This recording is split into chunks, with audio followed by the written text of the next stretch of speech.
Chapter 13. On a red damask chair that looked much like a throne, a woman regal and straight-backed was holding court.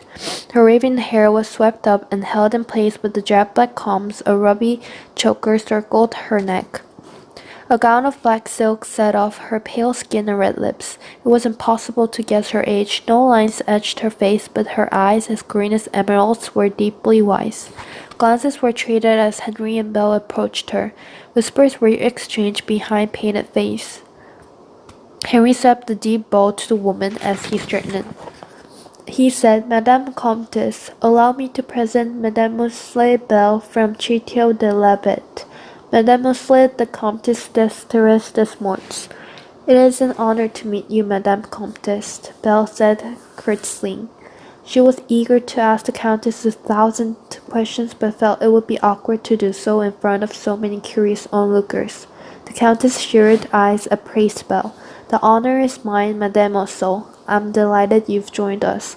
There is much for us to talk about." Music started to play, cutting her off. Belle recognized the opening notes of a dance called the Pisacalgila. "My favorite," the Countess exclaimed. "We shall dance first, my dear girl, and chat later when we're both exhausted."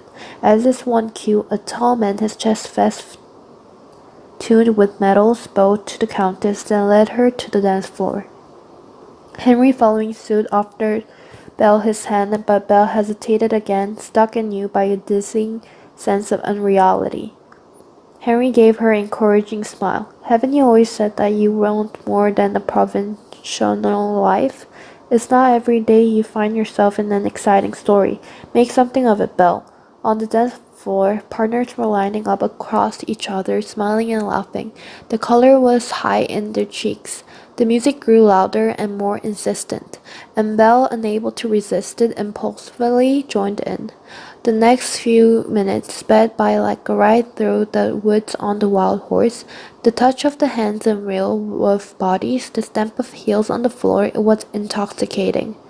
Belle's heart beat in time to the music. She felt light and free. When the dance ended, Belle was winded. Henry led her to the edge of the dance floor so that she could catch her breath, and there he bumped into an acquaintance of his, an actor from London.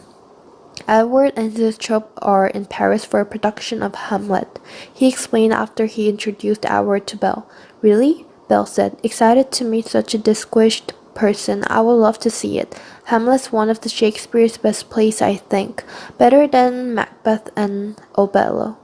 Edward gave her a patronizing smile. "Oh, and what does a pretty girl know about Shakespeare? Let me guess.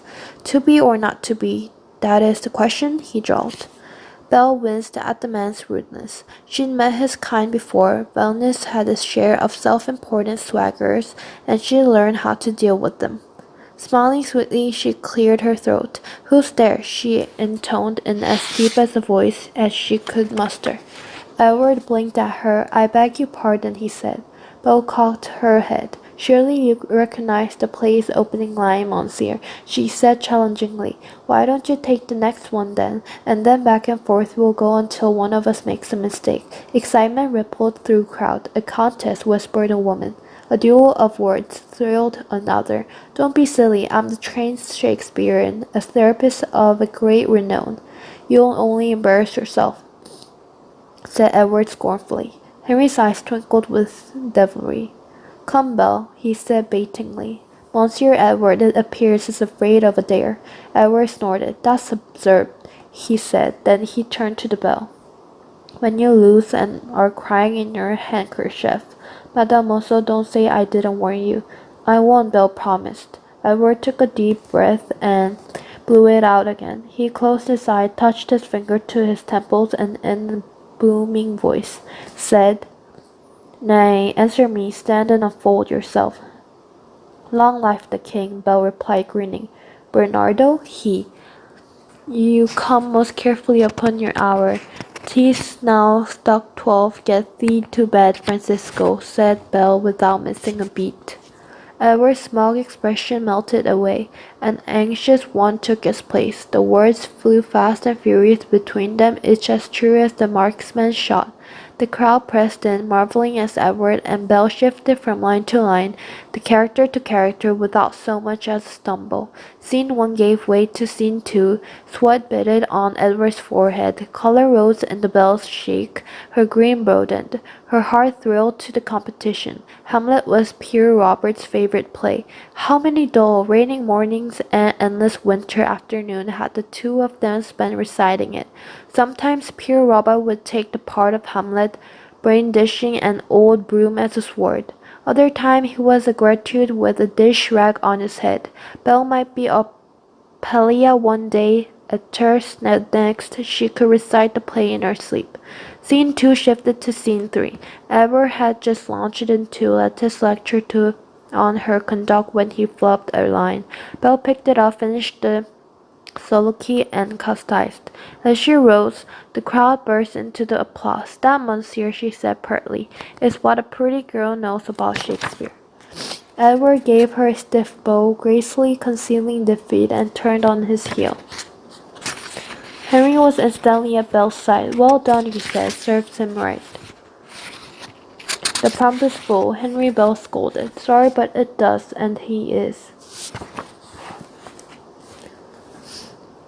Was it an invitation or a demand? Belle couldn't decide, and Henry didn't give her time to. You have friends here, remember that, he said. I'm one of them. Thank you, said Belle. Thank you for everything, then. With a last goodbye, she stepped out of the Nevermore. She was through the shimmering pages so quickly she didn't see Henry smile or hear his voice as he whispered, We'll be waiting for you.